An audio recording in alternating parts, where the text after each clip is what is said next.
औज़ुबिल्लाहिमिनश्शैतानिर्रजीम बिस्मिल्लाहिर्रहमानिर्रहीम। अस्सलामु अलैकुम। उम्मीद है कि तमाम दोस्त खैरियत से होंगे। आज का हमारा टॉपिक है kinds of sentences.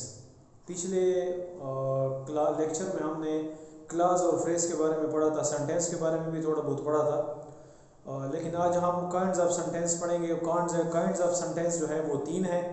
Simple sentence है, कंपाउंड सेंटेंस है और कम्प्लेक्स सेंटेंस है। लेकिन सिंपल सेंटेंस, कंपाउंड सेंटेंस और कम्प्लेक्स सेंटेंस को समझने के लिए ज़रूरी है कि हमें पहले क्लास का पता हो कि क्लास क्या है। फिर क्लास जो है उसके दो टाइप्स हैं, एक है इंडिपेंडेंट क्लास और एक है डिपेंडेंट क्लास। तो सिंपल, कंपाउंड और कम्प्लेक्स सेंटेंस को समझने के लिए ज़रूरी है कि हम डिपेंडेंट क्लास और इंडिपेंडेंट क्लास के बारे में जान सकें। उसको क्लास के बारे में पढ़ेंगे। Class group of words having subject and verb combination. ऐसा ग्रुप ऑफ वर्ड जिसमें सब्जेक्ट भी हो, वर्ब भी हो और वो मीनिंगफुल सेंस देता है, उसको हम कहते हैं क्लास। सो मिसालें दी है। पहला जो क्लास है, शी रीड्स, शी सब्जेक्ट है, रीड्स वर्ब है। आई सिंग, आई सब्जेक्ट है, सिंग जो है ये वर्ब है। दे प्ले, दे सब्जेक्ट है, प्ले वर्ब है। He has gone, he subject है और गॉन जो है ये वर्ब है। इसी तरह वी स्विम, वी सब्जेक्ट है, स्विम जो है ये वर्ब है। असलम, स्लीप, असलम सब्जेक्ट है और स्लीप जो है ये वर्ब है। ये तमाम जो है सब्जेक्ट एंड वर्ब कॉम्बिनेशन का जो ग्रुप होता है उसको हम कहते हैं क्लास। फिर क्लास के दो अकसाम हैं, एक है इंडिपेंडेंट क्लास और एक है डिपेंडेंट क्लास। यानी दो किस्म के ग्रुप ऑफ वर्ड्स हैं। एक को इंडिपेंडेंट कहते हैं, दूसरे को डिपेंडेंट क्लास कहते हैं। इंडिपेंडेंट क्लास उसको कहते हैं जो ऐसा ग्रुप ऑफ वर्ड्स जिसमें सब्जेक्ट भी हो, वर्ब भी हो, ऑब्जेक्ट भी हो और वो एक कंप्लीट मीनिंग दे रहा है, उसके साथ किसी दूसरे सब्जेक्ट को अटैच करने की ज़रूरत नहीं होती, उसको हम कहते हैं इंडिपेंडेंट क्लास। और ऐसा ग्रुप ऑफ वर्ड्स जिसमें सब्जेक्ट भी हो, वर्ब भी हो, ऑब्जेक्ट भी हो, एक कंप्लीट ग्रुप हो क्लास की सूरत में, लेकिन जब तक उसके साथ दूसरा क्लास अटैच नहीं करते तब तक वो अपनी मीनिंग पूरी नहीं करता। तो ऐसे ग्रुप ऑफ वर्ड्स को या ऐसे क्लास को हम कहते हैं डिपेंडेंट क्लास, यानी दूसरे सेंटेंस पे डिपेंड करता है। तो दोनों की मिसालें लिखी हुई है। पहला है हमारे पास इंडिपेंडेंट क्लास, यानी वो ऐसा क्लास है जो इंडिपेंडेंट है, दूसरे पे इन्हिसार नहीं करता। इसमें सब्जेक्ट भी होता है, वर्ब भी और ऑब्जेक्ट भी। मिसालें दी है, they play match, they subject है, प्ले वर्ब है और मैच ऑब्जेक्ट है। इस सेंटेंस को पढ़ने से हमें पूरी तरह पता चलता है कि क्या हो रहा है। She polish shoes, she subject है, पॉलिश वर्ब है, शूज जो है ये ऑब्जेक्ट है। इस सेंटेंस को पढ़ने से हमें पूरी तरह समझ आती है कि क्या काम कर रहे हैं। We have won the race, इसमें सब्जेक्ट भी है, वर्ब भी है और ऑब्जेक्ट भी है और ये तीनों वर्ड्स सब्जेक्ट, वर्ब और ऑब्जेक्ट मिलके एक मीनिंग हमें दे रहे हैं। इसके लिए किसी दूसरे सेंटेंस की ज़रूरत नहीं है। इसी तरह तीसरा भी। और डिपेंडेंट क्लास जो है, डिपेंडेंट क्लास, इसमें सब्जेक्ट भी होता है, वर्ब भी होता है और ऑब्जेक्ट भी होता है, लेकिन उसके बावजूद भी वो कंप्लीट नहीं होता। वो डिपेंड करता है एक दूसरे सेंटेंस पे। जब उसके साथ वो सेंटेंस हम लगा लें तो डिपेंडेंट क्लास जो है तब एक मीनिंगफुल बन जाता है। मिसालें लिखी है, if it is raining, if it is raining, अगर बारिश होती है, बस यहाँ तक है, आगे नहीं है। अगर बारिश होती है और हम इसको यहाँ पे छोड़ दें, आगे कुछ भी ना लिखें, तो हमें पता नहीं चल रहा है कि अगर बारिश होती है तो व्हाट विल हैपन, क्या होगा।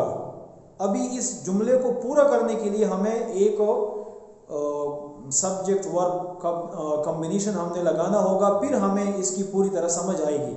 दूसरी मिसाल है, ऑल्दो दे आर पुअर, अगरचे वो गरीब हैं, बस यहाँ तक है। अगरचे वो गरीब हैं, अगरचे वो गरीब हैं तो आगे किया है, तो ये डिपेंडेंट क्लास है। यानी इसके साथ जब तक हम दूसरा क्लास नहीं लगाते तब तक ये जो ग्रुप है, जहाँ तक हमने लिखा हुआ है, यहाँ तक ये डिपेंड करता है दूसरे पे। तो इसके साथ हम कुछ वर्ड्स ऐड करेंगे, फिर जाके ये कंप्लीट मीनिंग हमें देगा। सो डिपेंडेंट क्लास के साथ हमने कुछ वर्ड्स ऐड किए हैं। अब चेक करते हैं कि ये मीनिंगफुल बन रहा है या नहीं बन रहा है। पहले हमारे पास ये सेंटेंस डिपेंडेंट क्लास इस तरह आया हुआ है, इफ़ इट इज़ रेनिंग, अगर बारिश हो रही है या अगर बारिश होती है, अगर इस जुमले को यहाँ तक छोड़ दें तो ये डिपेंडेंट क्लॉज है, ये मीनिंगफुल नहीं है। इसके लिए इसको मीनिंगफुल बनाने के लिए हमने इसके साथ we will not go to school, हम स्कूल नहीं जाएंगे, जब ये ग्रुप ऑफ वर्ड हमने ऐड किया तब जाके ये जो सेंटेंस है ये मीनिंगफुल बन गया। यानी जब बारिश होगी तो हम हम स्कूल नहीं जाएंगे। दूसरी मिसाल है ऑल्दो दे आर पुअर, अगरचे वो गरीब हैं। अगर इस सेंटेंस को यहाँ तक छोड़ दें, अगरचे वो गरीब हैं, तो अगर आगे इसके साथ कुछ भी ऐड ना करें तो ये जुमला कंप्लीट नहीं है। ये डिपेंड करता है दूसरे सेंटेंस पे, और वो भी हमने साथ ऐड कर दिया है दे वर्कड हार्ड, वो सख्त मेहनत करते हैं। ऑल्दो दे आर पुअर, अगरचे वो गरीब हैं, they worked hard yet they worked hard, ताहम वो मेहनत करते हैं। अब ये जुमला जो है इस सेंटेंस के लगाने से कंप्लीट हो गया है। लिहाजा एक बार मैं रिवाइज करता हूँ कि डिपेंडेंट क्लॉज, इंडिपेंडेंट क्लॉज उसको कहते हैं जिसमें सब्जेक्ट वर्ब ऑब्जेक्ट कॉम्बिनेशन हो और कंप्लीट मीनिंगफुल हो, और डिपेंडेंट क्लॉज उसको कहते हैं जो सब्जेक्ट वर्ब ऑब्जेक्ट कॉम्बिनेशन होगा लेकिन वो डिपेंड करेगा दूसरे सेंटेंस पे। जब तक वो सेंटेंस उसके साथ आप अटैच नहीं करेंगे तब तक वो मीनिंगफुल नहीं बन सकता।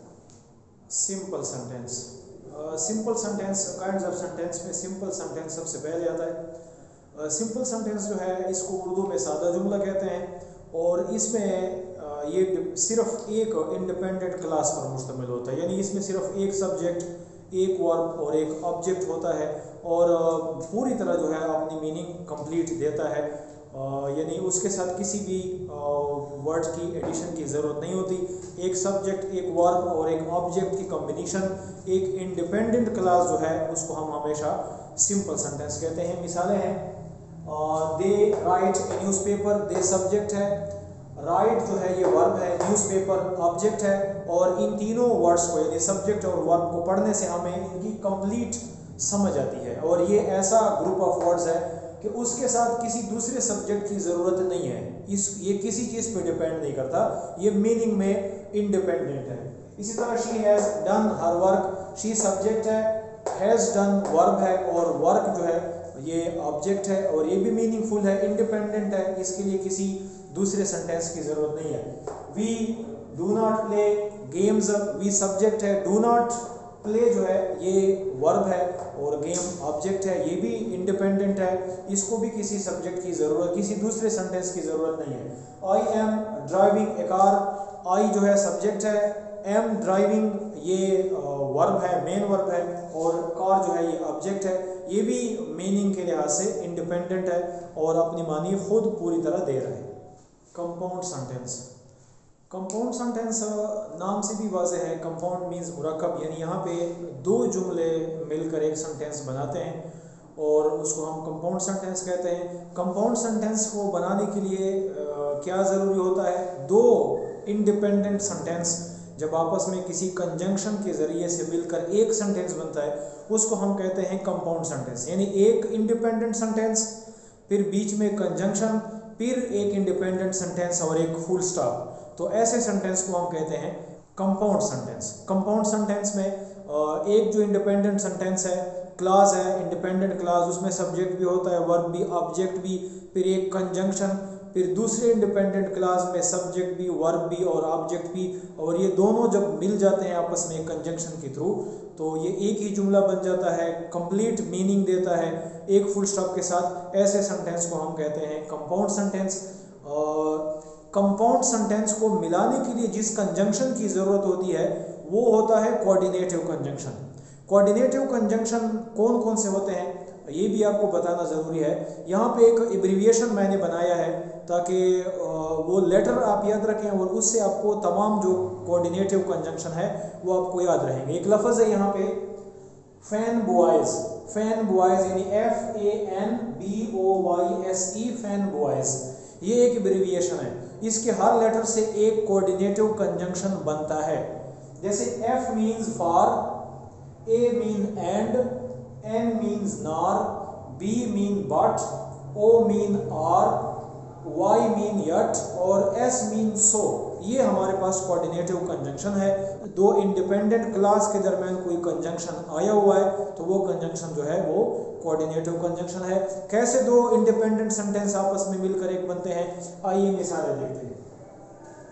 हमें एक सेंटेंस दिया है आई वर्क हार्ड, इसमें आई सब्जेक्ट है और वर्क हार्ड जो है ये वर्ब है और ये कंप्लीट सेंटेंस है, फुल स्टॉप लगा हुआ है। दूसरा सेंटेंस है हमारे पास they are lazy, they subject है, आर हेल्पिंग वर्ब है या वर्ब है, लेजी जो है वो एक सिफत है, आप इसको ऑब्जेक्ट कहें। ये भी एक सेंटेंस है, ये भी एक कंप्लीट इंडिपेंडेंट सेंटेंस है, ये भी एक मुकम्मल इंडिपेंडेंट सेंटेंस है।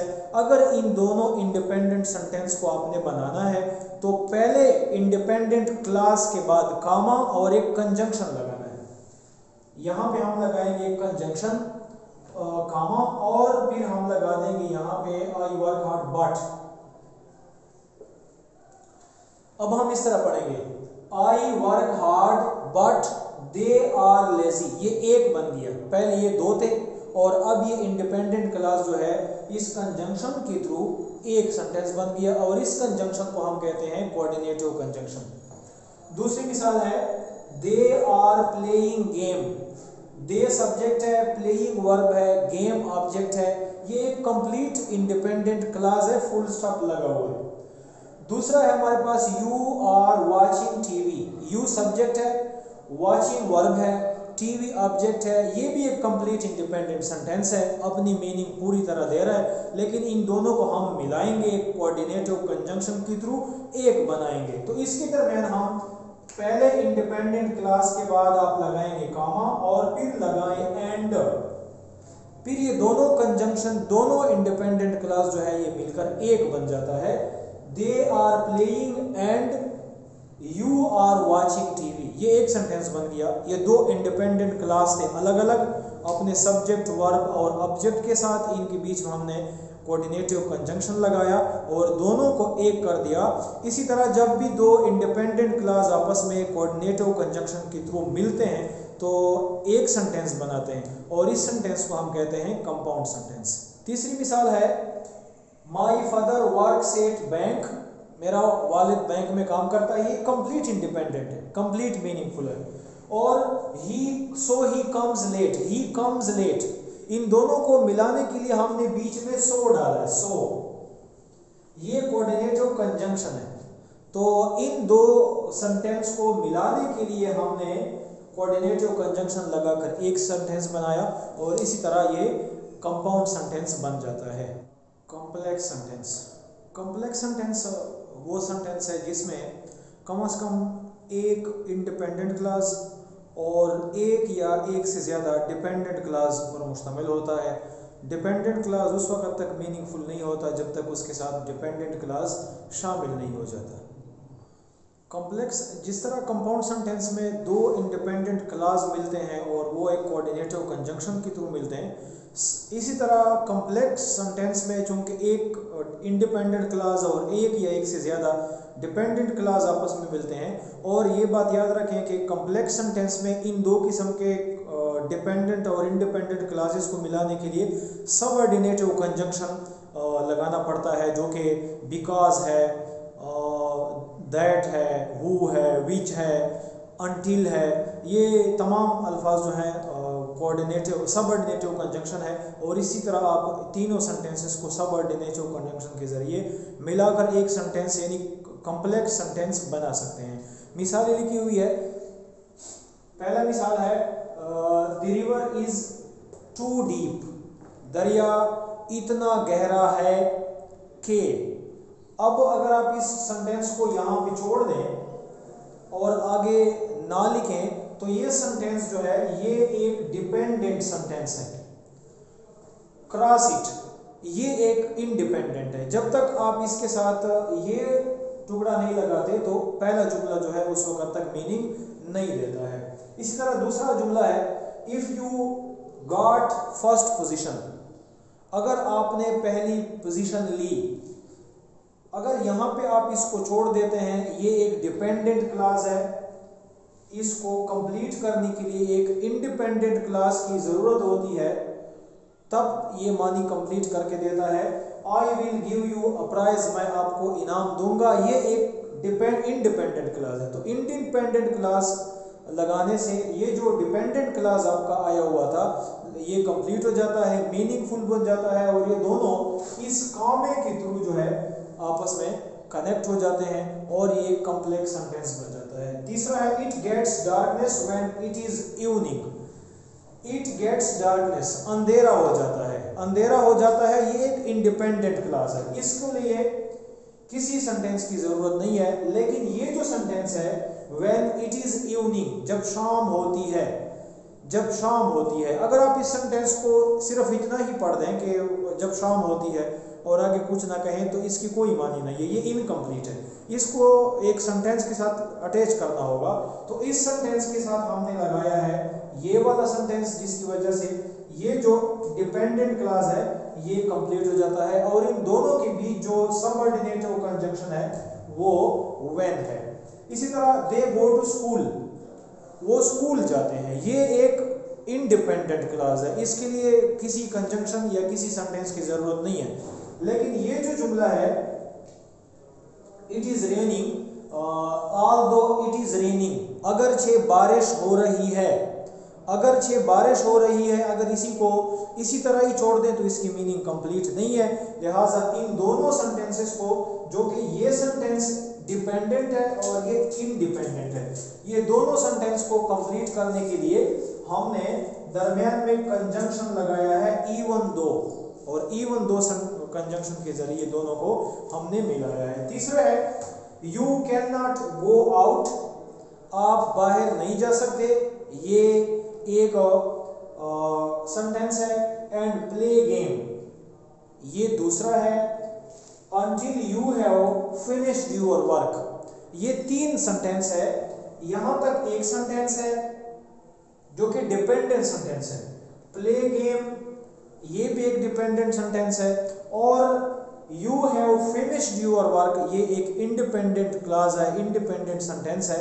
इन तीनों को हमने मिलाया है, ये सबऑर्डिनेटिव कंजंक्शन है इसके जरिए, और ये तीनों सेंटेंस आपस में मिलकर उस वक्त मानी देते हैं जब डिपेंडेंट क्लास के साथ आप इंडिपेंडेंट सेंटेंस जो है या क्लास कनेक्ट कर लें और एक बना दें, फिर जाके वो सेंटेंस मीनिंगफुल बन जाता है, और इस किस्म के सेंटेंस को हम कॉम्प्लेक्स सेंटेंस कहते हैं।